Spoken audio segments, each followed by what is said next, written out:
Hello everyone, I hope you are doing well. Today we will talk about how to fix or how to solve the problem of language not changing.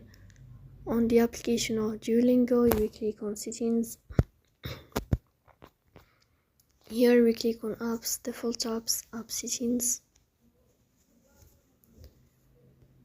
On above you search about Duolingo and we click. Here we go to first stop and we click OK. Then we'll enter to the window of storage. Here you will click on clear cache. Then you will turn on your airplane mode and you will turn off your airplane mode again to fix that problem.